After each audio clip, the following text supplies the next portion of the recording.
Good morning, everybody. Welcome to another edition of Tenacious J. I am so honored to have my friend, Jonathan B. Smith, best-selling author, on my show today. Hey, Jonathan. Hey, Janelle. It is so nice to have you on today. So glad to see you. It's been a long time. It has been. And just so that the crowd wants to know, how the heck did I pull this such a great guest? Jonathan was an EOS consultant for us. So entrepreneurial system, operating system consultant for a business I used to work for called ABC Packaging back in the day. And Jonathan brought all his nuggets into our business and really helped us kind of like get ourselves organized. And so we've just stayed in touch ever since. So I do appreciate you being on because you are big time now. Oh, it's my pleasure to be here. Thank you. So guys, Jonathan wrote best-selling book, Fight Less, Win More. It's out now. You got to get your book, your copy if you haven't received it yet. And it is I don't want to say a spin-off, but Jonathan, would you say it's a tactical handbook on negotiating skills? So what we call it is, there's a book called Never Split the Difference.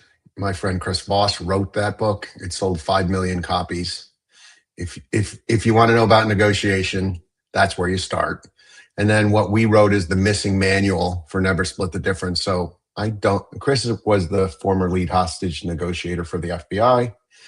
I am not a hostage negotiator. I'm an entrepreneur and just a regular person like you. And what I wanted to do was make the skills available to everyone. So we wrote this missing manual that we call Fight Less, Win More. And I did it with my co-author, Derek Gaunt, who is a former hostage negotiator.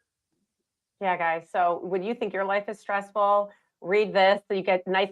This to me is like a tactical guide on breathing, taking a breath before your next move. But let's start at the way beginning, Jonathan. So you dedicated this book to your grandparents for teaching you to stay curious. So at what point in your life did you realize that this was their message to you? I had a very close relationship with my grandfather and my grandmother. And one of the things my grandfather taught me, he said during the war, he used to sleep in basically like a sewer pipe, because then it was less likely that he was going to get hit by a bomb. And he taught me how to meditate when I was like 4 years old on the couch. Your bedtime stories. Yeah. Oh, well, maybe that's what happened to me. But so he taught me that. And forever we worked on mindfulness. And my grandmother at 4 years old would let me go to her house and carry an axe and have a knife and shoot bow and arrow. And I would build houses with her every summer. I was just labor on the construction team, but we were friends forever. And she was the forewoman, or the superintendent on the job, and we're super close. And so I dedicated it to them. That's such a strong foundation. And your not tagline, but every sign up is stay curious. And so you are an expert EOS implementer. You're a negotiations instructor and coach with the Black Swan Group. People, if you don't know, you're living under a rock. And now best-selling author, Fight Less, Win More. Was a thirst for staying curious kind of what drew you to every next step in your career? I think the stay curious has sort of evolved. So to the extent that you can really listen to other people, and if they feel heard, you're much more likely to be able to make a deal with them. People are 6 times more likely to make a deal with someone that they like. Mm-hmm. So, and it starts with just listening. Right. Absolutely. Which is not the easiest to do in a high stake negotiation, even when it's that high stakes negotiation is sitting on the other side of a real estate table where a lot of my audience is. So let's talk about the book, Fight Less, Win More. It is the guide to negotiation skills, starting with listening. What is the one tool, because there are many in the book, guys, you got to get it, that you feel really helps in a high stakes situation when you're negotiating? What's the one skill that you think really is hard, something that you have to practice, and is the most successful in what you're trying to do? One skill. That's a challenging question, because the reality is learning these skills is like learning another language. The best way to do it is by immersion. Like you have to be okay with getting it wrong. The hardest part is people won't start because they're like, but I might get it wrong. Okay, well, you're going to get it wrong. And that's why we in this country, most of us don't speak a second language because of the way we teach it in high school. We're all afraid to get it wrong. So the reality is probably the hardest skill is to listen.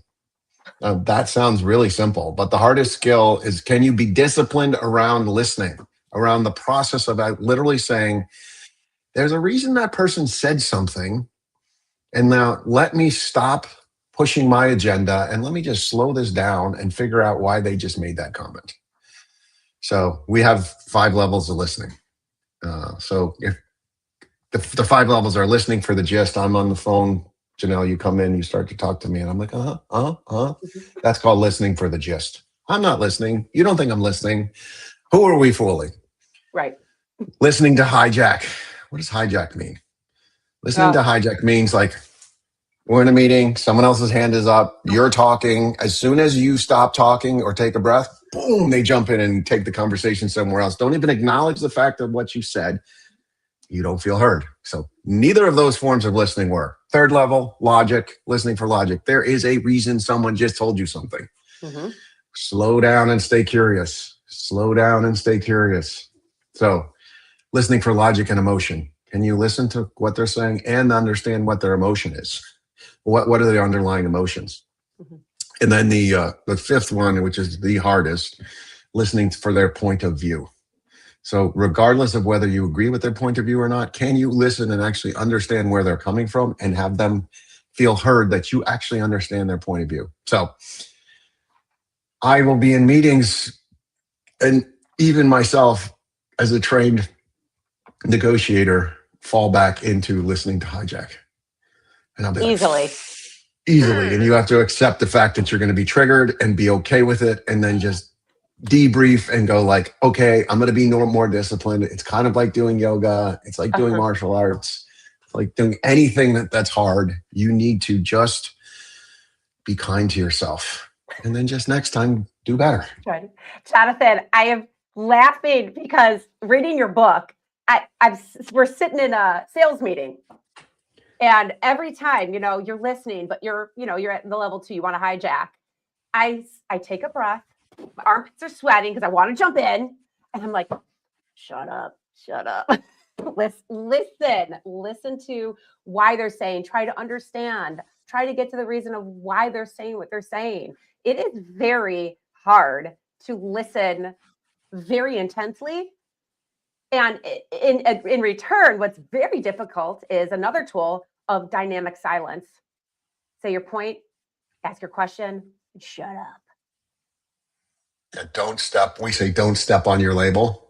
Mm-hmm. Well, so if I drop the label, and the label to us is, we say it seems like, it sounds like, it feels like, it looks like. Mm-hmm. Whatever the dynamic is that your intuition is telling you, and then be quiet. And I actually, just like in transcendental meditation, I will use a mantra and I'll just say to myself, dynamic silence, dynamic silence. It's like counting sheep, dynamic silence, dynamic silence, dynamic silence. Just wait for them to respond. The only time that you will interrupt that silence is if it appears that you've offended that person and you need to apologize for what you've said. Right. But otherwise, let it soak in. So when you're telling yourself dynamic silence, can you hear what they're saying? Can you understand what they're saying? I mean, because in my head, I'm like, don't talk, dumb A, don't talk. And I'm like, am I listening? Because I'm trying not to talk. Is that a practice skill? Yeah, it's just a practice skill. The dynamic silence is literally, I just say it and I still listen to them, but I'm like, okay, I know I want to talk, but this is going to keep my lips zipped. It's hard. It's another tool. When I tried labeling something, this is great, Jonathan. So you guys, you got to try it. So when you say fail, you got to try it and you'll fail. I'll give you a quick example. And this is just like, oh God, I was talking to a realtor. Something happened. It was missed. And he was talking about trying to get, money back and all this. And at one point I said, man, it really sounds like you're in a difficult place with your client. And he's like, yeah, no, bleep, moron. Like, I just used it wrong. It wasn't right. And it's like, it was a label that it just was so obvious it wasn't right. So it's hard. It's hard to use the tools, but I think like you said, it's the more you practice, it become more natural, right? Yeah, so let's walk through that case because it's interesting. When Yeah. you're new to it, you're gonna label the presenting dynamic. Yeah. And that presenting dynamic is like, yeah, he's in a bad spot with his clients. He's like, uh-huh. Duh. The latent dynamic is, and you could say something crazy like, it seems like you're gonna go look for a new title company. Like, and you'll be like, really? Seems like you're really frustrated with us, or it seems like you think we don't have our shit together. Like, Right. and that would actually get him to talk better about what's happening and what his feeling is and where he actually is going. So you suggest like an accusation type of You just have to label the latent dynamic. Like, what was really going on for him? right. It sounds like you're afraid of losing your client. It sounds like you're going to lose face with your client if you don't get a credit. Yeah. Something like that, as opposed to, it sounds like you're in a bad spot with your client. Like, can you say something? And a lot of times it's something that you don't want to say. You're like, Right. I've been taught to hide all that. Right. I'm like, it's there anyway. You might as well label it. And the interesting thing is, if you get it wrong, the urge to correct is irresistible. They'll just tell you got it wrong. And if you got it right, they'll just say that's right. Right. Absolutely. I love you guys got to read this book because everything Jonathan says is straight from the book. It's awesome. Okay. Now, I know this might be difficult, but in one sentence, how would you define tactical empathy? So you have intuition about something, whatever's going on. Your spidey senses are telling you something's going on. And then what we do is we verbalize that. So intuition plus verbalization, it's almost like reading someone's mind. So you literally will just say, my gut, is telling me something. My caveman brain is telling me something. I'm going to verbalize it. It's like verbal EQ. It's like verbalizing EQ. Right. And it's not natural. It's like speaking another language. But if you do it, people then feel heard. Right. It could go towards any relationship, not just business. Oh, well, that's the thing. We say negotiations are everywhere. Anytime I want or I need is in your head or your counterpart's head, you're in a negotiation. Your kid doesn't want to go to bed. I had someone whose kid didn't want to eat anything that was green. An argument with your spouse, an argument with your neighbor, a disagreement at church, something at work, salary negotiation. It's all a negotiation. If you want an extra shot of espresso at Starbucks, it's a negotiation. Right. You're right. And it's not manipulation. It's picking up on this. It's picking up on the cues from the person you want something from. Correct? Yeah, we just say you have to use the skill for good and not for evil. So That's we true. don't use it. We don't use it for manipulation. Actually, we say people can smell intent. You're So right. if your intent is to manipulate, people will smell it. Right. If your intent is to genuinely listen to them, people will then say, oh my God, Janelle's the most interesting person in the room. And all you did was listen to them. Of course. No, right. Of course. No, you're right. You're right. Okay. So this whole podcast, a lot of the primary audience are realtors, people in title lending. That's my parents, my mom and dad, they're watching today. And you talk about the three types of negotiators. Accommodator, I met an accommodator, analyst, and also, oh my gosh, asserter. So assertive, thank you. It actually reminded me, since the negotiation, I was thinking of personality styles, and I'm like, there's not an amiable, but I guess you could tie that into an accommodator. I don't know, different thing. Anyways, so there are three major negotiation topics that realtors face on the daily. Emotional clients. And this whole process of buying and selling real estate is extremely emotional. And if a realtor can manage and learn these skills, they'll level up their business by cooling down their clients. Inspection, negotiations, and repairs, and also price adjustments. So if I was to ask you to kind of break them all down, we'll go through one first. I'm an accommodator, okay? And I'm also very an emotional person. How would you handle, let's say I'm a seller who just really overvalues my house and is not willing to take any advice from me as the consultant, the real estate listing agent? How would you approach that type of person? So we'll just start with emotions first. And we say emotions are the single biggest driver of human behavior and decision making. So you just need to understand these deals are emotional, not logical in many Agreed. cases. Hmm. So the accommodator just wants to be friends with everybody. So they're like want to be friends, and they almost never get to the point where they don't want to. They're sort of avoiding conflict all along the way. And what you need to do first and foremost is we say you're 31% smarter in a positive frame of mind. If any negotiator type is in a negative frame of mind, they are not going to make good decisions. So the first Right. and foremost is for you to get them to feel heard and get Mhm. them in a positive frame of mind. So you Perfect. need to first understand, like, it seems like there's a reason that you came up with whatever price you came up with in your mind. Mhm. And they're going to say, well, I'm going to retire and I need this much money in the bank. And, my neighbor's house sold for the same amount of money, or, it's going to cost me XYZ to move. Like you gotta sort of tamp down the level of emotion. So somehow you have to get the information from them about why they're stuck on that number. Yes. And so that's one thing I would start with. If we get lower their emotion, Hmm. and then when I would use a calibrated question, when you hired me, what did you expect? What did you expect the outcome to be, and what was my role in the process? And Hmm. get them to provide you implementation of what they expected. Right. Well, I expected you to give me the comps and tell me what the price was and negotiate the deal and make sure the deal closed. And I want it done in 2 weeks. And I don't want to go back and forth, and we don't want to have multiple offers, or, I want someone to bid above what my ask is, whatever the unreasonable things they are. But get that all on the table. Once Hmm. you have that on the table and they're in a positive frame of mind, you're much more likely to be able to have a rational conversation about how you're going to get the deal closed. I love that, Jonathan. And it's also tempering your own emotions when people have any objection in real estate sometimes feels very combative. So read the emotion. I think that's a great strategy. The next one, let's say you're dealing with an analytical, so they're data driven, and we're working with inspection and ROC, or like negotiations on inspection report. How would you handle, like, let's say a buyer's asking for everything and a seller feels blindsided. They don't want to compromise. They already compromised on price. How would you handle this with an analytical person?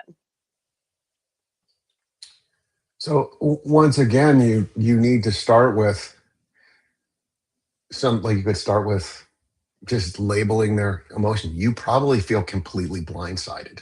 Now with an analyst, you have to be quiet. You have to give them time to think. They're thinking in their head all these thoughts. They already had the money in the bank account. They probably reconcile their checkbook every month. Right. I don't know that everyone does anymore, but I do. I'm 90. I do. Anyway, go ahead. but the Yeah. idea is you have to give them time to think. You have to actually get them to understand, what the process typically looks like also. Mhm.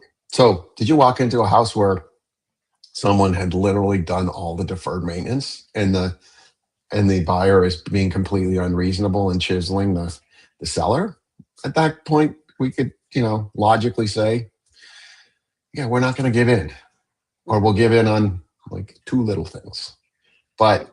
But, I guess you sort of need to get that person needs to understand logically how things work and what to Right. expect. They like Right. order Correct. And information. So and information. come prepared. Yeah. Yep. And spend the time to let them feel heard.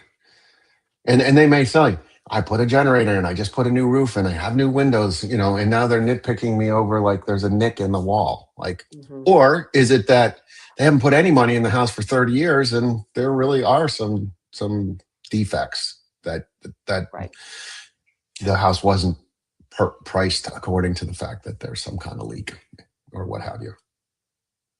I think what I took away from what you said and what's resonating most with me being in the field is give them time to process.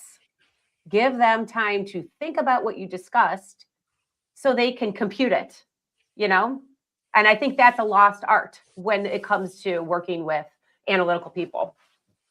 Yeah, you have to, like, one of the things with any negotiator type is we want to remove ourselves as a threat.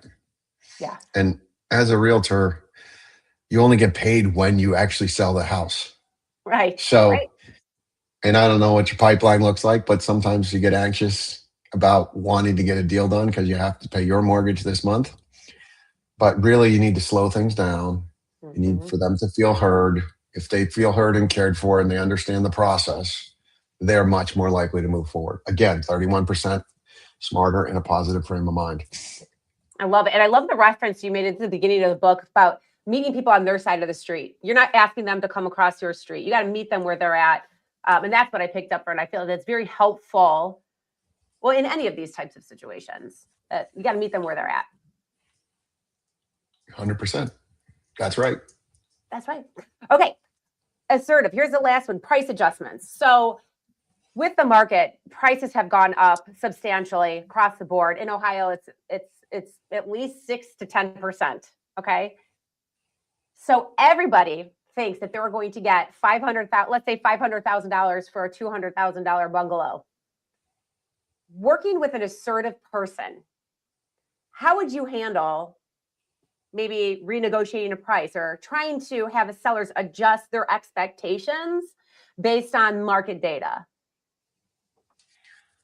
So the assertive wants to feel heard. Time is money. The worst thing to do with an assertive is interrupt them when they're talking. That'll completely blow the deal with them. So if you're going to go do a BPO for an assertive, what you want to walk in is, and the BPO is less than the 500,000 that they're expecting, you have to start with an accusations audit. You're probably going to think that I'm lowballing you. Mm-hmm. You're probably going to think I don't appreciate all the time, sweat, and effort you put into the house. You probably don't appreciate how special. You probably don't think I appreciate how special this house is. You've got to set them up with all the negative things that they're going to be thinking about when you present your house is worth 450, not 500, for whatever reason. And so now when you tell them your house is, you bought your house for 200, it's worth 450, and at 450 it's going to trade in 2 weeks instead of lagging on the market at 500, and then we're going to do 3 series of price adjustments and get 425. I think we can get 450 if we price it here, and I think it'll trade at that number. So I'd start with an accusations audit. So in your book, you mentioned the accusations audit is, again, you're saying, start with like the most negative things they're thinking of. In their head, literally the stuff in their head. How many do you keep saying it until they say, okay, stop? How do you make it so it doesn't sound like almost ridiculous? You could do as many as 10. And you could, what we say is take the best one and make it last. So whatever the most obvious, whatever the clearest one is, you make that last. Mm-hmm. Now, if you walk in and so an accusation audit starts with, you may think, and you're basically saying, I think of it as like negative emotion canceling. They have negative emotions. So their negative emotions are, you probably think I'm another realtor just trying to sling a deal through the process or whatever they think. But all those negative emotions, you want to write them down. Mm-hmm. And then you want to say them. It's very, very, very difficult to do this at first. You have to, we say you have to do low stakes practice before you do high stakes practice. So the idea is you're going to say all these things. And at some point you may say 4 things like, no, I trust you. So-and-so referred you. I'm okay. Just tell me what the number is. Like an assertive is going to say, I had some friends on Wall Street when their boss would come in and explain to them all the reasons that whatever their bonus number was going to be different than they expected. They would just, instead of having their boss tell them all the reasons, they would just say number. Just give me the number. Like an assertive is going to be like, just give me the number. Right. So after 4 accusations audits, they probably say, just give me the number. Right. Enough. Yeah. Yeah, enough. But you have to have enough there, because what happens is if you use the accusations on it, it takes those negative emotions off the table. You've already said, this is how they feel. Hmm. And you're saying you might, you probably, you may think, but you're giving them the option of saying, that's right, I do feel that way. Right. It's like handling it's bringing up objections before they can even bring them up. And it's bringing the defense down a bit. Yeah. It takes the negative emotions off the table. So like whatever the objections that people normally would have with whatever scenario you're talking about, it works because they're like, oh my gosh, they understand me. And the truth is there's only 5 to 10 negative things that every single seller or buyer has. You guys already know. You're the experts in selling real estate. Right. Right. There's one more thing that I think a lot of realtors don't do. And you mentioned it's kind of like a scarcity mindset if they don't have a pipeline and they're hurrying to get their mortgage paid because they got to close this to get their commission. A lot of realtors are afraid to fire clients or to say no. And I know there are steps, there are different types of no's. So you finally say no. How would using the ways of saying no, how could you fire a client? Like if somebody is just leading you on, stringing you around, you find them a perfect house and they keep making excuse after excuse of excuse, and it just, it doesn't fit your vibe, your ideal client profile. How and when do you start that process of saying, I'm done? Well, so there's a marketer named Joe Polish. He has something called 2 different kinds of clients. One's easy, lucrative, and fun. An elf. And the other is hard, annoying, lame, and frustrating. A half. Yeah. So you guys all know your elves and your halves. Yeah. So there's really like 2 ways to do this. One is after repeated bad behavior, the person that you've shown the perfect house to 4 or 5 times, and you think that they just want to, waste every nice Saturday in the spring with you. You say something like this: when you repeatedly turn down, houses in your buy box, whatever you guys would say, it makes me feel like I'm wasting my time. And as a result, I'm not sure I can be your realtor anymore. Right? That's an iMessage. It's an assertive move. You would only use it after repeated bad behavior, like 2, 3 times. It's hard. It's in the book. And the key, so it's when whatever the behavior is, it makes me feel, and as a result, there's got to be fear of loss. So you have to have fear of loss there. And the other is we have 4 phases of no. So literally we'd say, I'm sorry, that's not going to work for me. Yeah, you're going to be disappointed. No. How am I supposed to do that? And then the final no is like, no, I'm not doing that. And it's okay if you get rid of a client who's going to waste all your good Saturdays because someone else wants to buy a house and they're elf. Right. And they're an elf. Well, I'm laughing twofold. Like I have a lot of smiles because what you say is, when I feel like I tried that with my second son and he actually got quiet. Believe it. So talk about like just practicing on the side, low stakes practice. It does work. Get to the point where you've just had enough, and it has a nice rhythm, and it is an actual process of actual words you have to say. So if you practice it, I think it'll really resonate when you're sitting in a class from a client. Use it on your kid, use it on your dog. But I really use it when you get Starbucks. Use it when you go to a hotel and you want an upgrade. Right. Like all of these skills, we would say, those are low stakes. What's the worst thing that happens if you don't get the upgrade? You still get a room. Mm-hmm. You just don't get the room with, I don't know, the hot tub or whatever. With the heart-shaped hot tub. I'm just kidding. Yeah, exactly. So, Jonathan, I don't want to take much more of your time as I am so blessed and so grateful that you spent all this time with me. How can we get the book? Where can they buy it? The book's on Amazon. Bite Less, Win More. Pretty easy to find there. My website is Stay Curious, JBS. So staycuriousjbs.com. Perfect. Thank you so much, Jonathan. You guys, you have to get this book is transformative. And I actually have the audiobook and Jonathan talks, and I love his voice because I've known him forever. But anyways, thank you again. All right, guys, this is Tenacious J. Let's sell a home together. Bye-bye.